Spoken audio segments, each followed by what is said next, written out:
it fun living in that real world.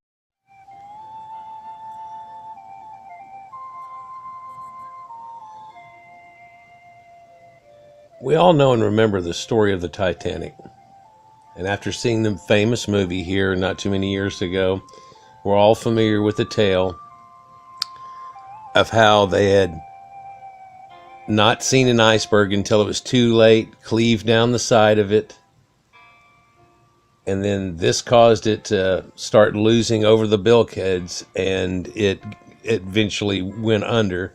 They knew it was going to. The first life boats didn't have enough people on them, and they really could only have taken less than half anyhow off the boat due to a lack of lifeboats now they know of. And all these things we understand know now. We've seen the trip down to the Titanic, and we've seen the famous bow that she supposedly spread her arms on and flew like a bird on the wind. And we all remember the famous story and have seen this footage before, where the two cameras were coming down and looking over the rusting hulk of the body of the ship. But I want to show you something that was found, and it's kind of interesting that you would see something like this. Let me just go into this newspaper article. So here we see a news article that's done by New York, by the World magazine and or newspaper on Monday, April the 13th. And they tell you that the gigantic bow of the Titanic was crumpled by a collision with an iceberg. They show you a picture here of whenever it got launched, I'm guessing. But disabled ship under tow after hitting big iceberg. That just doesn't quite sound right. Wireless brings steamships to the scene of disaster, and passengers, including many notables, are transferred to Carpathia and Parisian. The world's biggest ship reported in bad shape after collision at night, and now being towed to Halifax by the liner Virginian. That's not how I remember it. How did it ever get towed? I mean, here's another story over here where they have John Jacob Astor and stuff, and it's just that doesn't seem right or correct with my memory. So here's another picture here, and believe it or not, it actually shows a picture of it being towed into harbor. Now, unless this is another picture and somebody's trying to fake something with Britannia or one of the other four steam-headed ships like this that were this giant, I can't imagine. But it tells you right here that it's the Titanic, world's largest liner, celebrated. Titanic's wireless 46-ton ship, everyone's safe. 2,300 aboard in peril, everyone's safe. That's not the way that I remember that. Passengers taken off, helpless giant being towed to port by Allen liner. While the White Star Titanic in the day, that doesn't seem right. It can't be the way that we remember it.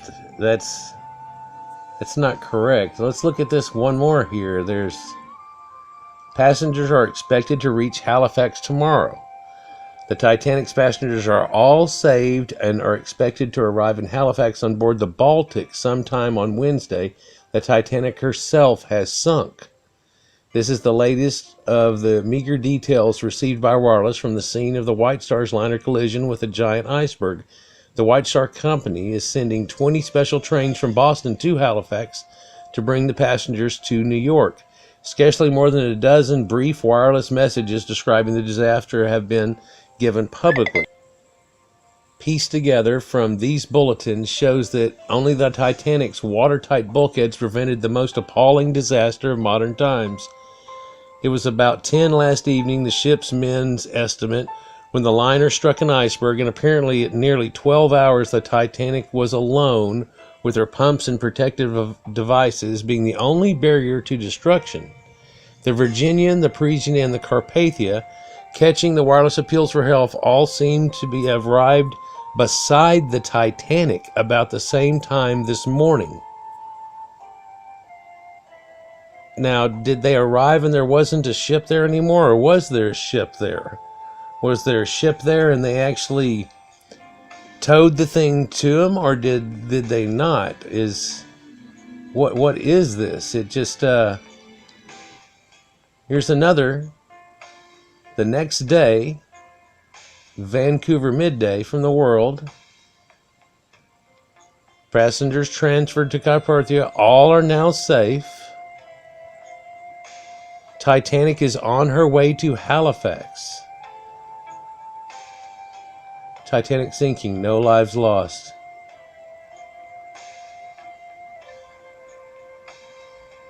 That's just not the way I remember it, people. This may be one of the weirdest Mandela effects. Of course, now we know the story, but was the original story different? And then it got turned into this? And how did they find the ship where they found it? Or is that where they found it? Or is that ship? Or is that not the Lusitania or one of those ships? Is it... Which way is it? Because, you know, we've seen the ship before. We've been down there. You know, we've been down there, and this, when we first found it, this was the estimate of the way that it looked, and how it had lost most of its masts, and it was just a crumple. This is the first half of it, and lost everything off of its bow. It's pretty much starting to rot away, and you could see where the damage was onto it. The sides were fairly intact, but the last time that we went and looked at it, it looked totally different. Where now it's pretty much just rotted away to a shell of itself, and it doesn't have as much left. Metal's peeling away, and they estimate in just another 150 years it'll be just a pile of rust that you'll wonder what it even was at some time. A few hundred years after that, it won't be distinguishable at all, but wonder what the truth is to this. And are these just false reports that somehow came out, like whenever Truman was going for president and they thought Dewey had won president, but it was Truman? Or is this actually some odd Mandela effect where it came out? Because, I don't know, there was a few stories of the unsinkable Molly Brown and some of the things that she had said and things too that just didn't quite correlate. And a few of the passengers talking about how the butt of it wasn't sticking up in the air before it fell down. And there's a contrast on what they were saying, perhaps, is the way that it went down. And, you know, some people said it went down in less than an hour and the band played, and other people were saying that it, lasted till 12 hours and the ship showed up. When there's a big contrast there on a few of these reports. But let me know down there in the comments what y'all think about this, and if there's any authenticity to this at all. But yep, here's another weird Mandela effect on one of the more important historical moments in the last 1,000 years. And I'm sure everybody remembers it one way, and it seems like some people had a view of it at one time, at least, of being quite a different way. Like, share, and subscribe. Peace.